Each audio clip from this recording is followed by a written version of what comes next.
This is Pressers by FedNet, where news conferences from the United States Congress become podcast episodes for your listening on your time.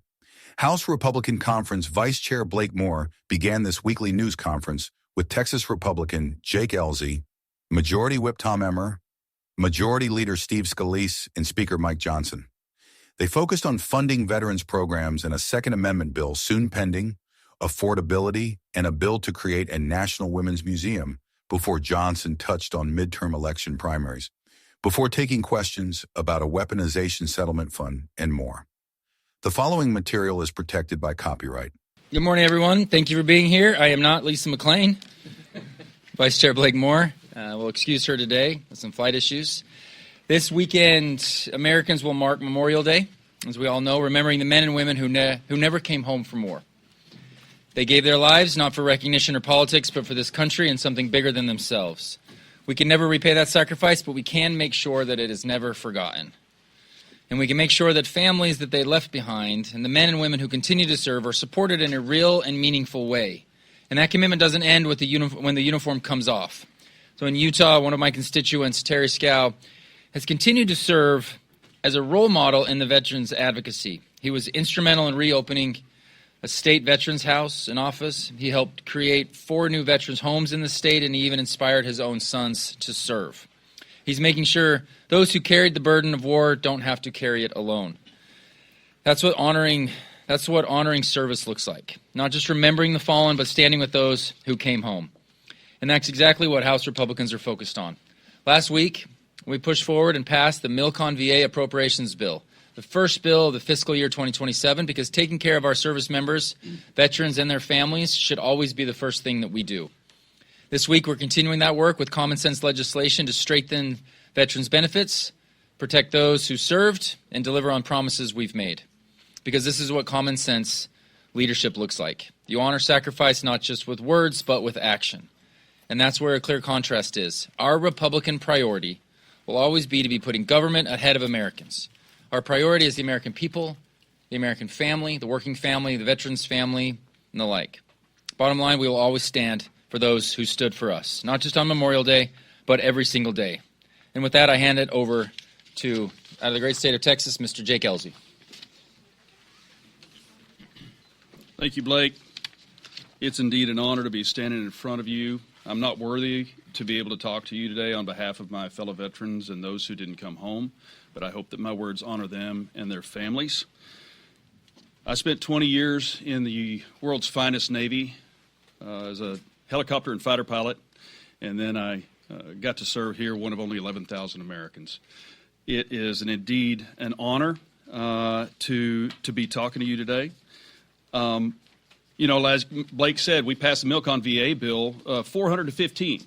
So when you out in the audience today get to speak about what we do and don't do here, I want you to keep in mind that while there's clickbait out there all the time about how divided we are, understand this one thing, that Americans come together. I don't know who the 15 were who decided to vote no on this bill, but 400 Americans in the House of Representatives, Republican and Democrat, chose to honor and serve our veterans. $900 million going to advanced medical care, $2 billion going to improving our facilities in the VA, Second Amendment rights for our veterans in there, 400 to 15. We do good work in here.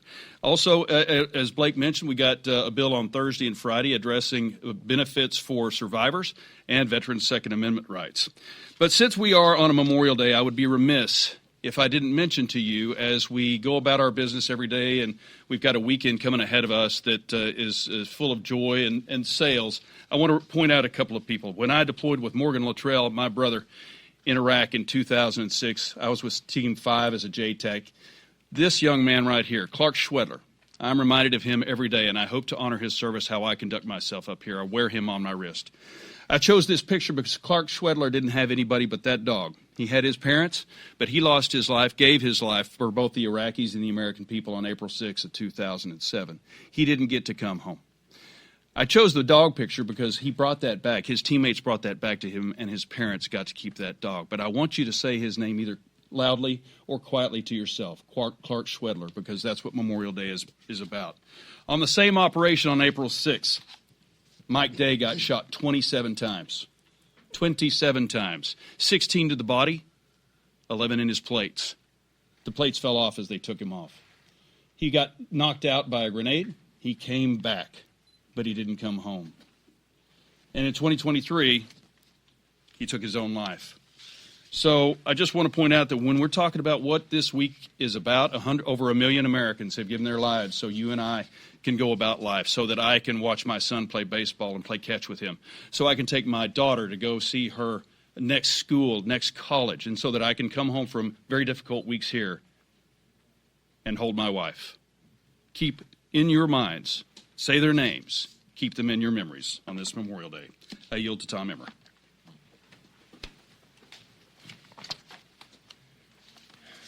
Thank you, Jake. Too often we forget the price of freedom. It is thanks to the bravery and sacrifice of the men and women in our military that we get to wake up each day in the greatest country on the face of the planet.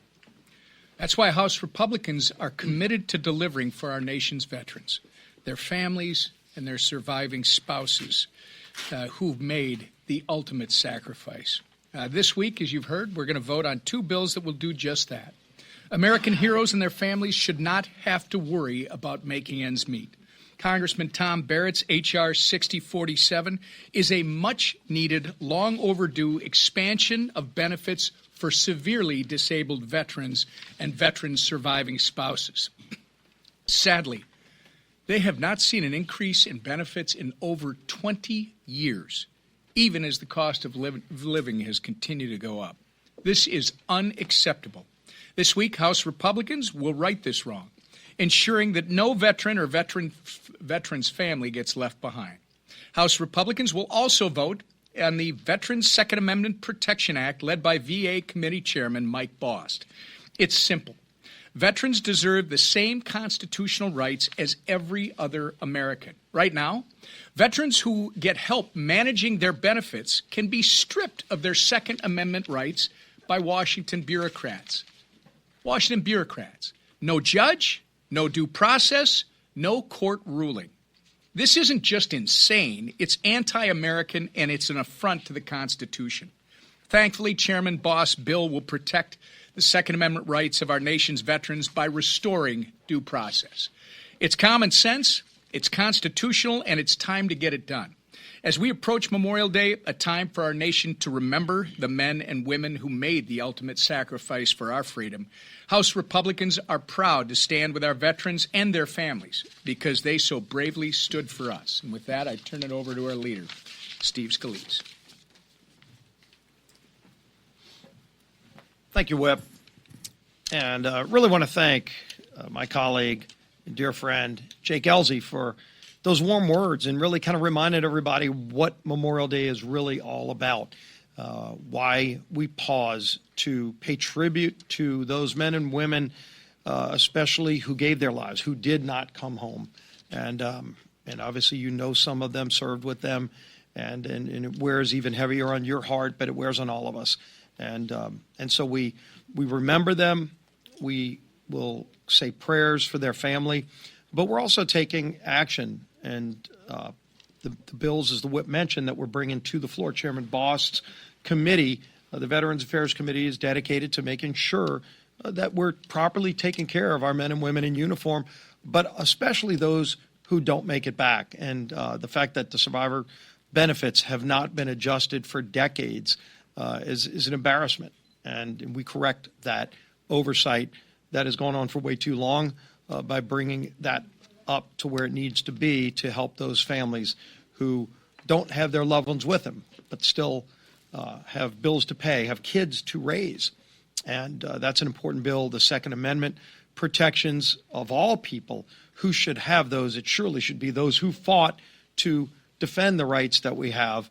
They surely should not have less rights than American citizens who did not participate in our military. And so that bill at least gives them equity and parity to make sure that our veterans are not treated less than every other American citizen when it comes to Second Amendment rights.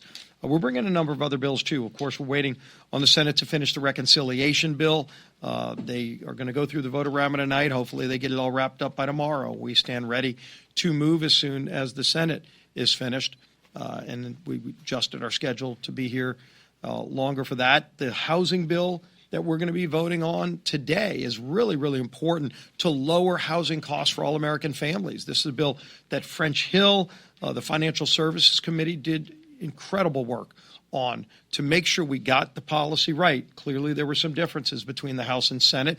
You see many of those problems were addressed in the changes and the amendments that Chairman Hill is bringing forward in the bill that is on the suspension calendar today. I think you're going to see a very strong vote, which shows that all of us want to see lower housing costs, but we need to change laws. We need to simplify some of the laws so that we can lower those housing costs. This is something that every American in this country is going to be happy to see, to have lower housing costs.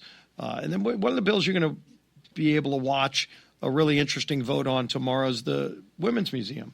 We're bringing a National Women's Museum. Shouldn't be controversy at all, except for the fact that the Democrat Women's Caucus has now come out against a women's museum. And you would ask why. Well, that doesn't make any sense, and it doesn't. But it shows you how crazy the other side is right now and how void of common sense the Democrats are. There is one condition that is in that bill that they took objection to. Now, you think about it. Everybody for years had been asking for a women's museum to be created, and in the creation of it, they said the only people that can be honored in a women's museum are biological women. And because that word biological women is in there, every Democrat woman came out against the bill. So let's see how they explain that to people back home who would say, what world are you living in where you don't want to pay tribute to women? And we're going to have that vote anyway, but it shows you how far their party has strayed. You saw that vote last week on Law Enforcement Week. A week, again, pay tribute to our men and women in uniform who keep our communities safe. The police, a lot of them were up here from all over the country. We had a resolution by Zach Nunn to pay tribute to our men and women in law enforcement. Unbelievable that 86% of Democrats voted against that resolution. So when people go back home and say they support the men and women in blue, you don't support them when you vote no on a resolution that pays tribute to our men and women in uniform.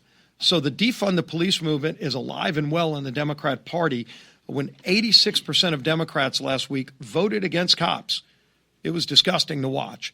But I think police and anybody who supports men and women in uniform all across the country were watching that vote. One more example, the sharp contrast between Republicans moving common sense legislation and Democrats going off the deep end of crazy, totally void of common sense. With that, the Speaker of the House, Mike Johnson. Thank you, Mr. Leader. I want to talk a little bit about what's ahead of us, but wanted to just take a moment to reflect on something that just happened. It was on Sunday a few days ago. We had the Rededicate 250 event on the National Mall. It was really an extraordinary thing. Many thousands of Americans came out to participate in that. An historic event. It was a welcome opportunity to recommit ourselves to the cause that our founders fought and died for 250 years ago. And sadly, too many young Americans are no longer taught the moral and religious foundations of our extraordinary country. And that is the source of our greatness, the reason we became the most free, most successful, most powerful, most benevolent nation in the history of the world. But evidently, some in the mainstream media missed all that history lesson as well. And I just wanted to comment. It was brought to my attention yesterday that MS Now, formerly MSNBC, mocked me in a big segment they had. And the reason they mocked me was because in my remarks, I led the prayer of rededication on the Mall. I stated the self-evident truth that our rights do not derive from government, they derive from our Creator. And they had this entire segment about how ridiculous that was and what a crazy notion, and isn't Johnson such a crazy fundamentalist, et cetera. The best part is I was literally quoting from the Declaration of Independence. So let me take this opportunity. I want to just direct my friends in the mainstream media to the second paragraph of our nation's birth certificate, the Declaration, which remains the most foundational and consequential sentence in all of American history. We hold these truths to be self-evident, that all men are created equal. They're endowed by their Creator with certain inalienable rights, among those the rights to life, liberty, and pursuit of happiness. It shouldn't be too much to ask that the people who talk about politics on TV, on a network that millions of Americans tune into, have a basic understanding of America's political foundations. I hope this serves as a friendly reminder to every American that the best civic education is not from your favorite TV anchor or late-night host, okay? It comes from our founding documents. You ought to go read the Declaration and the Constitution and the Federalist Papers and the other foundational texts that shape and guide our country. And as we approach the 250th birthday of the greatest nation in history, I encourage all of us to revisit those founding documents. It's really important. It's really important. The founders believed that in order to keep a constitutional republic, to maintain the republic, you had to have an informed and engaged electorate, the people, a government of, by, and for the people ourselves. The people have to be engaged. They have to know basic civics. They got to know their foundations, and quite clearly we need that review. At least some of the media do. Okay. All right. Regarding this week on reconciliation, on housing, on women's museum, et cetera. We've got a very consequential week ahead of us here. There's a lot going on, as you know, and the leadership team's covered it here. Republicans are still on track to complete the reconciliation process on time by the June 1 deadline that we set. And Leader Scalise talked about that. We're going to fully fund immigration enforcement and border security in our reconciliation bill. Again, it's worthy of note, that is rather a shocking proposition. The Democrats don't want to have anything to do. Think of it. They don't want to give $1, 1 penny, to border enforcement, border security, and immigration enforcement. So sadly, we've got to do that ourselves. We don't yet know exactly what form that bill will take because it's still going through the parliamentary process there and working through the committees and the floor vote. But we'll process it as soon as we get it, and we're anxiously awaiting it in the House. We expect that that's going to happen here by Thursday. That's the hope. House Republicans also voting this week on that bipartisan bill to lower the cost of housing for working families. And we worked really hard on that, and it has been bipartisan. Increased housing costs and lack of quality supply are two issues that impact nearly every American family. And the House will vote tomorrow on a strong bipartisan package that will put more American families into homes. It's going to increase the supply, and it's going to make it easier for local banks to deploy capital in their own communities. And all those things are going to help with the cost of living, help with affordability. It's going to be a big thing for the people. The House and Senate remain closely aligned on getting the best possible product to the President's desk, and we'll do that in very short order. On the Women's History Museum, I'll just say we're going to take that up. Nicole Malliotakis, representative from Staten Island, has worked very hard on this and drawn a big coalition of people. I think it has almost maybe 270, 280 co-sponsors at this point. The Smithsonian American Women's History Museum. Now, Nicole and others have done a lot of good faith work for years on this. 230 bipartisan co-sponsors is the actual number right now.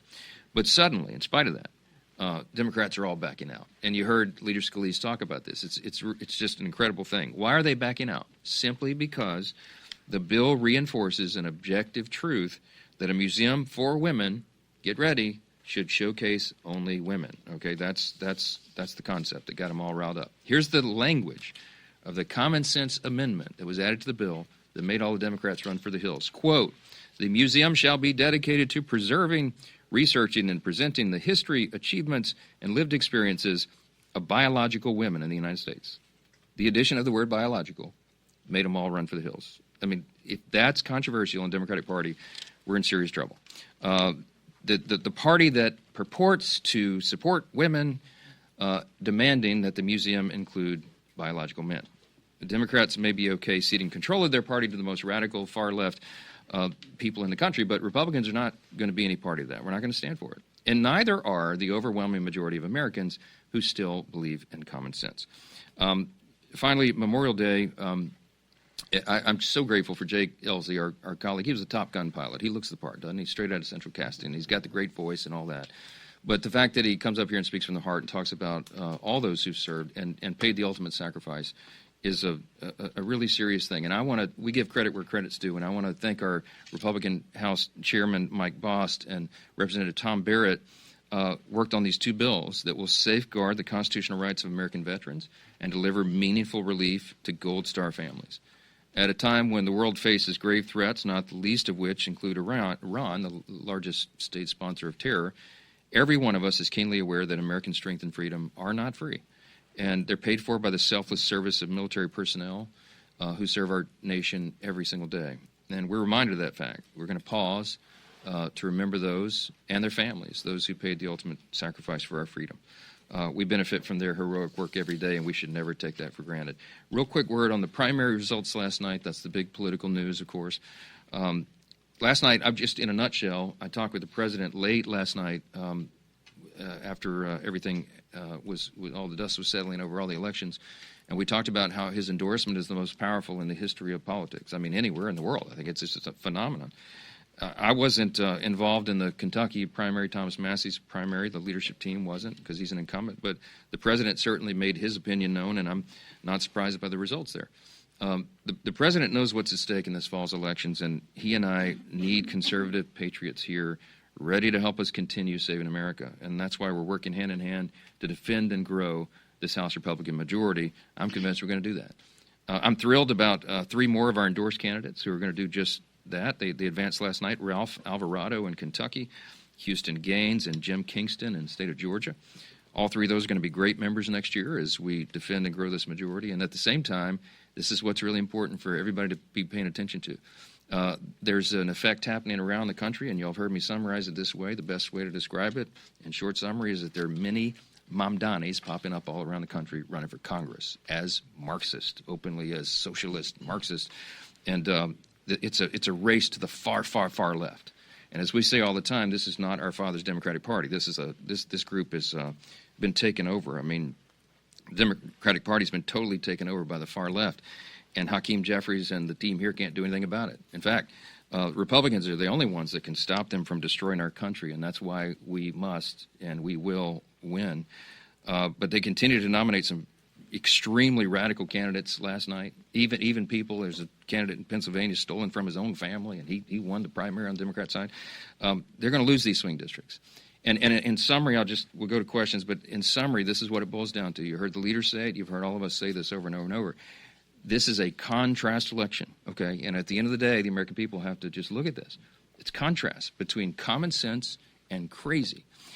We're going to ask the people, I mean, as all of our candidates and our incumbents are out in the field, they're just ask the questions. Do you want to keep the team in charge who secured the border, got dangerous criminal illegal aliens out of your communities and brought down crime, that got American energy dominance going again, that returned us to peace through strength, that has put all the conditions in the economy to make your life better and bring down the cost of living and higher paychecks and higher tax refunds and got men out of women's sports and little girls' locker rooms and ended trans surgeries on minors? Do you want to keep that team, that party in charge of Washington? Or do you want to turn it over to the people that want to do the opposite of all those things I just described? It's a serious contrast. It's a serious chasm, a widening chasm between the two parties that didn't exist here even 20, 30 years ago. But this is where we are. And you got to keep America on track, and that's what this election is about. Okay, keep going. Yeah, for sure. Thank you, Mr. Speaker. And thank you, Congressman, for your service and for highlighting veterans. With Massey's defeat yesterday, Cassidy over the weekend, possibly John Cornyn next week, is the message for Republicans that you have to be in lockstep with the president or you will face defeat? And also, given the amount of money that was spent in Kentucky, that is likely going to be spent in Texas and elsewhere, is it a wise choice to use all that money against Republicans when you have such a fraught battle for the House? The message is that we're advancing America's first agenda, the America First agenda. It's about bringing the country back. And America is back, and that's because we've been running an agenda, again, based on common sense that achieves so many of those things I just said and more.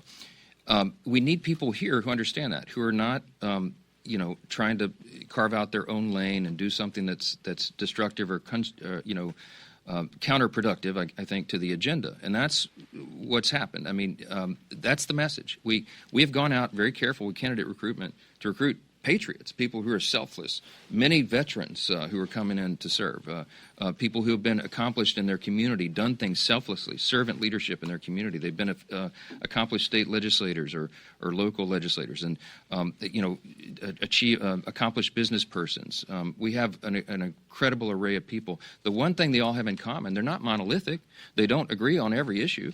But they believe in the core principles of our party. What is the Republican Party? What is American conservatism? What is the Republican Party? It's individual freedom, limited government, the rule of law, peace through strength, fiscal responsibility, free markets, and human dignity. I don't ask much more of anybody, but you got to hold to the core principles that made us the greatest nation in the history of the world. I never ask anybody to violate a core principle. But you have to give up on some of your personal preferences sometimes because you're in a deliberative body and you have 434 colleagues, okay, other people. So that's the message. It's nothing more than that. The president has the strongest endorsement in the history of politics, as I mentioned. But we don't demand loyalty to the president. What I demand as Speaker of the House is loyalty to our core principles, the principles of our party, which are the principles of America, and that's what we're standing for. Jake. Understanding that the Senate is going through its process on reconciliation, and we don't know what's going to happen to this $1 billion for Secret Service, and understanding that only a fraction of it is to protect the new ballroom. With that stipulated, what do you want to see happen here? And if it doesn't end up in this bill, are you going to do a supplemental for Secret Service? Because they've said they need money regardless of what happens. Well, look, funding for Secret Service is essential. The president has now survived a third assassination attempt in just a few years.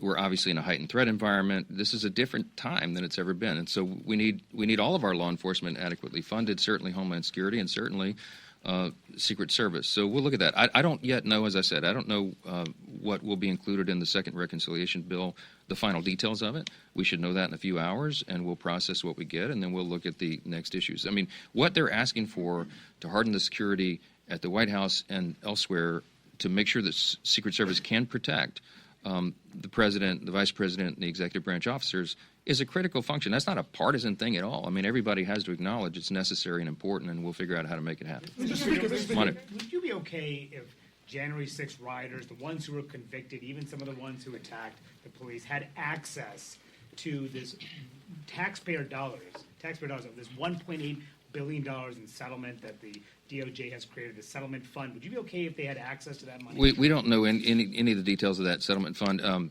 The Acting Attorney General, Todd Blanche, testified yesterday, and he gave a lot of detail, and I'll just defer to what he said because he obviously knows a lot more about it than I do. He said, let me tell you what he said. He said they are setting up a fund to compensate all Americans who have been the subject, the target of lawfare or weaponization of the federal government. Again, that's not a partisan proposition either. Everybody should support that. He did not say who will be eligible. There's many details to be filled out on that, and I'm not going to comment on it until that. I'm not going to comment on that until it comes out. Yes, ma'am. Mr. Speaker, Congressman Tom Keene has not been seen or heard from by the public for months. Does he owe his constituents transparency? And for your purpose, are you able to pass partisan legislation like this? Yeah, I talked to Tom. It's been a few weeks ago now on the phone, and he sounded good and optimistic, and we're expecting him back here soon. He's had a medical issue, and he's going to be fully transparent and disclose all that. I mean, that's what he told me. But I don't even know the details, and I have to respect that. It's a member's personal privacy on whatever matters they're dealing with.